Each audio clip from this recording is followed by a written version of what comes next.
So we're sitting with 4 rich men and 1 poor man today. You know the worst thing about staying poor? It's not that you don't get Lamborghinis and private jets and mansions on the palm and diamond chains. It's not that you get to put on a big niggy diamond watch and sit around while your lawyers deal with your criminal cases and your house is full of women and there's a Bugatti outside. You're going to smoke a shisha pipe. That's not what being rich is about. Getting rich is going to be your coolest story, bro. Getting rich is going to be the coolest story you ever tell on your deathbed. And when I sat with these 4 rich men and this 1 brokey, what hurt him the most wasn't the fact that he had the shittest car, wasn't the fact that he had the shittest clothes, wasn't the fact that his family can't rely on him when they need expensive health care, wasn't the fact he's the only motherfucker not wearing diamonds, wasn't the fact he has to go to work in a few hours and we don't. None of that. What hurt him was the time he wasted. Because the worst thing about staying poor is that everyone gets rich without you. Please understand this. It's like the beginning of a tale. Imagine there's 5 men at the beginning of a path. A long and arduous path, a very dangerous one, which you're going to walk down and defeat a dragon at the end. And 4 people walk the path and they fight the dragon and they emerge adorned in scars, covered in fire-burnt armor, saying, the dragon has sent its fire at me and it burnt me, but I attacked back. You have a story.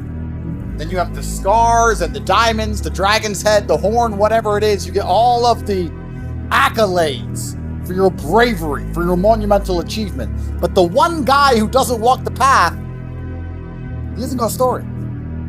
We were sitting at this table, us 4 rich men and this 1 brokey, talking about how we got rich within the last 10 years. All many different ways. We all took different paths, different dragons to slay. And we were talking about how we all managed to get rich. And you know what was hurting the broke guy? It wasn't that he didn't have any money. It's that he didn't have a fucking story. He knew that we were thinking what he was thinking. That he had spent the same amount of minutes conscious as us, the same 10 years, and we ask him what he's done with it, and all he can say is nothing. We can say, I went to jail, I did this, I started that business, it didn't work, I made 3 million here, I made 5 million there, lost it all, got it all back, invested in this, my business partner robbed me here. Then we tell all these great stories, and we say to him, what have you been doing? Work. Do you understand? You know what's amazing? I'm saying this, and those of you out there who are ambitious, who want to become a somebody, this will resonate with you. But most of the fucking brokies and losers who are listening to this are just not going to get it. You cannot sit at a table with 4 other men who have a monumental story of achievement, how they pulled off the impossible to finally become financially free, to have slayed a dragon, and be the only person who has wasted their time and not have a story. It's not like we went and got rich and you haven't had time. No, we're all the same age. We've had the same amount of minutes, the same amount of time. And when I recollect what I've done with the past decade, you can't even tell me what you did. You can't say I didn't get rich, but I became a world level fucking golf. I guess you get rich if you're world level at golf. What's something you can get world level at without being rich? Women's basketball. Sorry I didn't get rich. I was busy playing women's basketball. I became the best in the world. I'm still broke. That's fine. The worst thing is we say, we spent all this time getting rich. What did you do with your time? And they say, I can't remember. Nothing. Ask yourself, New Year, when was New Year? It's been a flash. When was New Year's Eve? Remember New Year's Eve? What have you done since New Year's Eve? Ask yourself, what have you done? Went to work and went out this one night. Go on, it's been a third of a year. It's been 4 months. What have you done since New Year's Eve?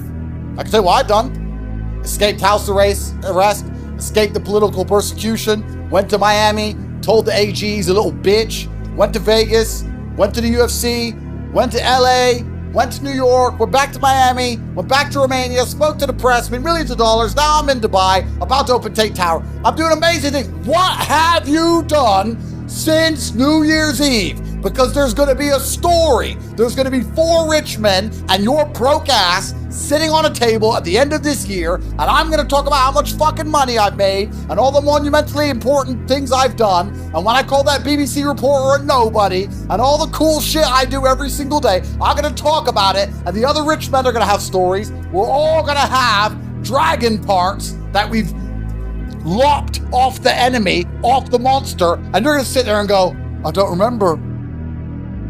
The worst thing about being poor is that everybody gets rich without.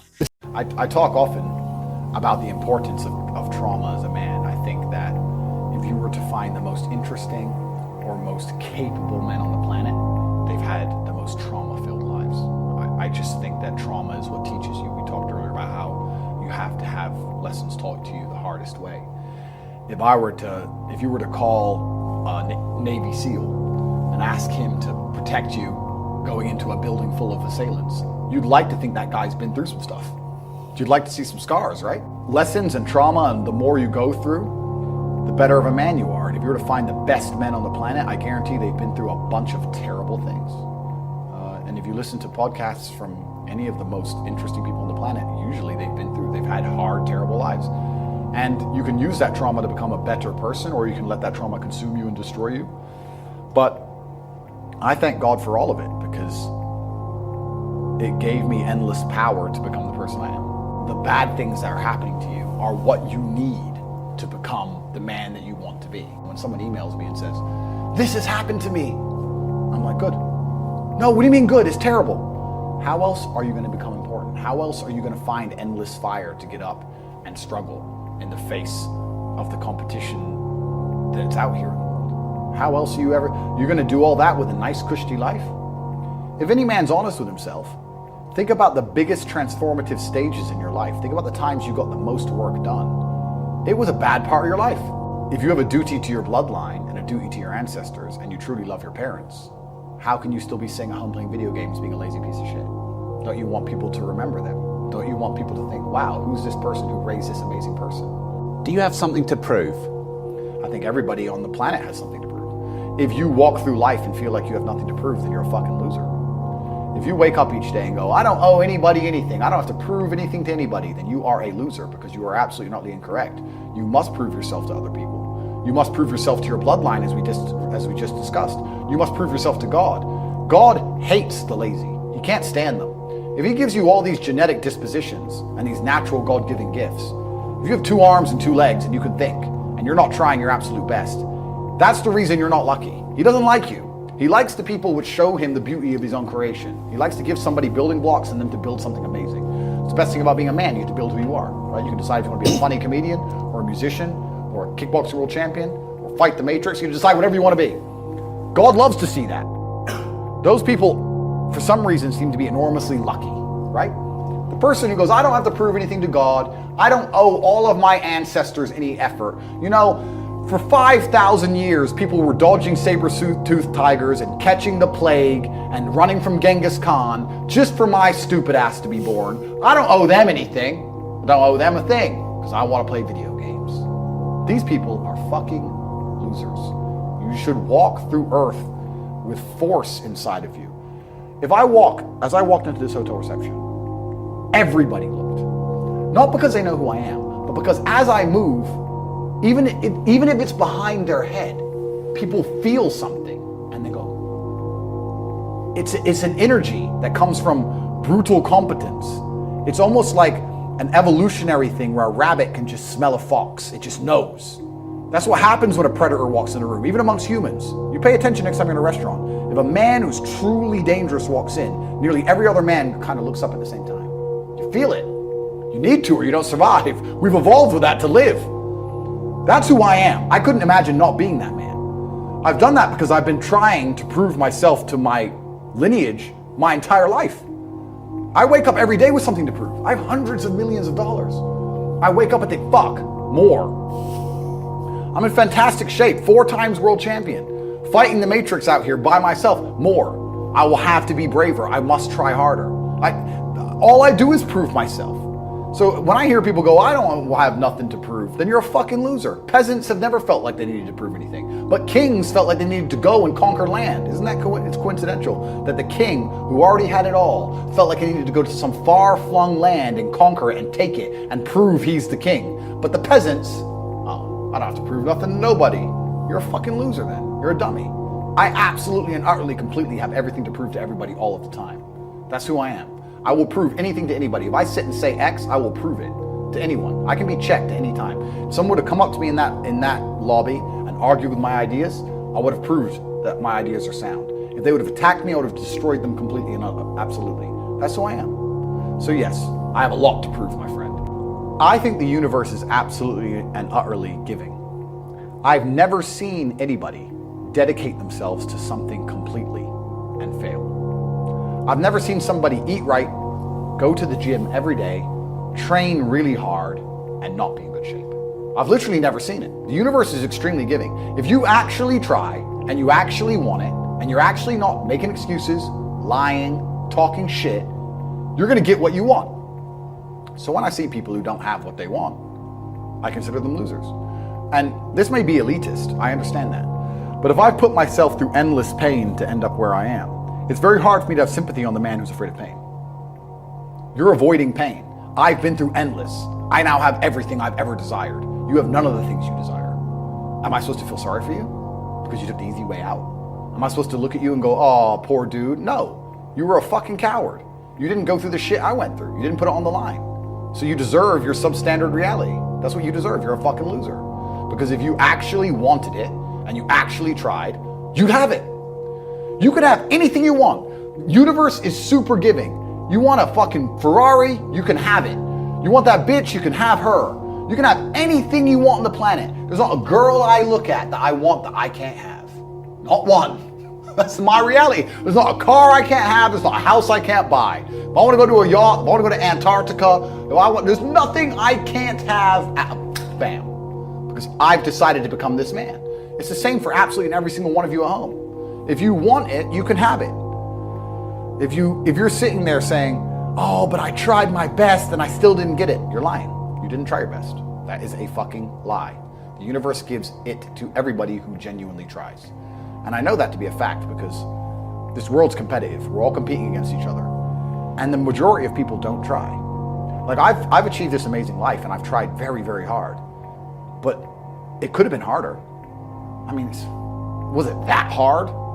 About 86% hard. It wasn't 100% hard. Why? Because the competition's zero. Everyone is a fucking loser. It's amazing to me. Everyone's a loser. I can say to somebody, listen, I'll make you a millionaire. Do this. Oh yeah, but the kids are home from school now. That's it. They're done. And then they'll sit and go, oh, I really wish I had some money. You are a loser. I will sit here on this podcast. People will listen to me for hours. And I will say, listen, I have hundreds of millions of dollars and I will teach you how to make money. CorporateTake.com, I have a school, university designed specifically to teach you how to make money. I clearly know how to make money. You clearly like what I say. You obviously believe I'm intelligent and integral and I won't lie to you. And still, a whole bunch of people will sit there and go, yeah, anyway, next video. And then they'll say, can't afford a Ferrari. And wonder why. Like they'll be confused in their minds how they didn't end up getting what they want. Because you're a fucking loser. That's why. And the majority of people are losers. And this goes back to why, when we were saying earlier, how I know the elites view us.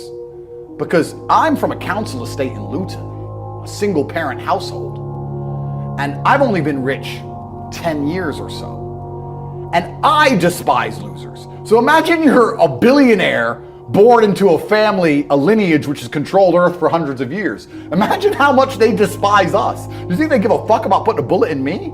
You think they're gonna have any sleep at night missed? You think they give a solitary fuck about you missing your fucking parents' funeral because of the common cold? They don't give a solitary shit.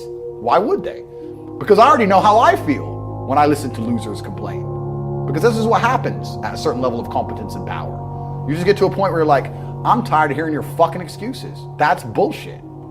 And you become, to a degree, cold and psychopathic. It's true. That's what happens. And I get it all the time. I get thousands of emails a day. Everyone I grew up with, people I know, I get it all the time. They'll message me, hey man, you know, just unlucky. You are not unlucky. You are a lazy fucking loser. You are not unlucky. You are breathing. You're lucky. The unlucky ones are gone. You're alive and you are a lazy loser. So a loser is anybody who does not have everything they want at the drop of a hat. That's who I call a loser, because I have absolutely everything I could ever possibly desire. And if I wanted something that I couldn't have, I guarantee you we could speak again in a few months and I'd fucking have it. I guarantee you. Because if I want something and I can't have it, I can't sleep. When I was broke, I couldn't sleep. I don't know how there's broke people out here sleeping just fine at night. Going, oh, you know, inflation's 20%, gas prices are 6 times, everything on the news is a lie, I never stand a chance of ever getting rich, where's my pillow? Like, what the fuck is wrong with you people? I'd go to bed at night as a teenager and think, I looked it up on the internet. It was a Honda Civic Type R. I wanted one. It was like 38,000 pounds. I had no money. I had less than 50 pounds in my bank account. Couldn't afford it. Then I looked up how much a Ferrari cost.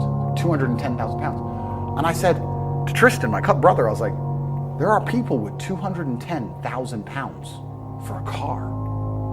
And he's like, yes, so? I'm like, no, so. How? If I worked my job for 6 years and saved every penny, if I walked to work and didn't eat, I couldn't buy this car. How are people doing this? I couldn't sleep at night when I was broke. I knew that everything was a lie. I knew the Matrix was lying to me. I knew I had to find a way out. I was sitting there going, I refuse to live my human years and be some second-class citizen peasant when there's people out here who get to do whatever the fuck they want. I couldn't tolerate it, and I was so uncomfortable that it gave me the motivation I needed to escape. But the people who go, oh yeah, nice Ferrari, yeah. Back to the TV. Dummies, losers. And the thing about the world is, we need losers. I'm not mad at losers. If that's the reality you've chosen to live, you get one spin in this version of life, and you decide you want to be a loser, that's fantastic, because my cars need cleaning, you know, a hotel room needs cleaning. I have a party with all these beautiful women that's a bit of a mess. Please, go pick it up. Somebody needs to do that shit. I ain't gonna fucking do it. If I had to walk into a hotel room and clean up after some other man's party, I guarantee you I'd do whatever it fucking took to become rich so I didn't have to do that shit anymore. But you wanna do that for 20 years? Thanks, friend. Someone's gotta flip the fucking burgers. Someone has to make the fries. I want a Happy Meal now and again. But I don't feel sorry for you people, because you fucking deserve it, because it's a decision you made. You made that decision. If you're sitting at home and you say, I don't want to be a loser, you know what to do. I told you how to escape the Matrix. CobraTate.com. You can join. I'll teach you. But if you're going to sit there and go, nah, maybe this guy with hundreds of millions of dollars is trying to scam me out of 25 pounds. All right, smart ass. Have fun at McDonald's. Get fucked. I have no sympathy for these people. Zero. There are 3 keys, I believe, to making money. The word of the day. First one's perspicacity. Most people go through life and they do not pay attention. I've said this before and I want to stick by it because it's so important. You need to pay attention to every single time you spend money, because you cannot make money. You're not the Federal Reserve, you're not a government. Governments make money. All of us take money from somebody else or a business or a government. We take money from other things. So the easiest way to learn how to get good at taking money is to pay attention to every time someone takes money from you. So next time you buy a coffee, don't just buy the coffee and drink it and think nothing of it like every brokey. Don't do that. Say, okay, why am I buying this coffee? Okay, I want a coffee. All right. Why am I buying here? Well, this is on my way to work. Is there any competition around? Do I also want breakfast? Do they sell breakfast? No, they don't sell breakfast. They could probably make some more money if they're selling breakfast. Anyway, I walk in, there's a long line. Why is there one member of staff? I'm low on time. I'm about to leave and not buy the coffee. They're about to lose money because it's taking too long. Most of the people in this line are businessmen. Why is there not a cute girl behind the counter? I bet if they paid a cute girl a little bit more, they'd still make a bunch more money because people come in here to talk to her. Think. And then what you'll do is, as you go through life, every time you spend money, is you'll realize the problem is not how to make money. The problem is how much time you have, because there's endless business ideas. There's endless ideas. I walk into a coffee shop, and by the time I've walked out, I already know exactly how to open up next door and outcompete them head to toe. I already have worked out how much is the rent, where are they fucking up, what are they not selling that they should be selling, what are they doing good, what are they doing bad, this chair's too hard, I'll wreck them. And I'll send it, and now my network is so powerful, which is the second point. network. I can send a few messages on WhatsApp and make a bank transfer. And 2 months later, there's a brand new coffee shop next door with my name on it, putting them out of business. So the first thing is you have to pay attention. Because if you pay attention, you'll start to learn that money is everywhere. Every building is owned. These are skyscrapers, bro. Billions. Every apartment nowadays is a million. Million. You drive down a street in London, you're driving past trillions of dollars. There's money everywhere. It's all around us. When I was broke, I thought that the world was broke. I thought that there was no money. And then I got rich and realized that I was completely and utterly wrong. There's so much money. It's everywhere. If I go to try and buy a plane or a jet, they're always sold out. My yacht is a fucking 6-year waiting list. I want a Bugatti, they launch it, the email comes to my email address, 2 minutes later, gone. Like, there's so much money. If I want a diamond watch or a $1 million watch or $1 million Rolex, you can't get this stuff. There is so much money out there. Once you get to a certain echelon, you realize there's money fucking everywhere.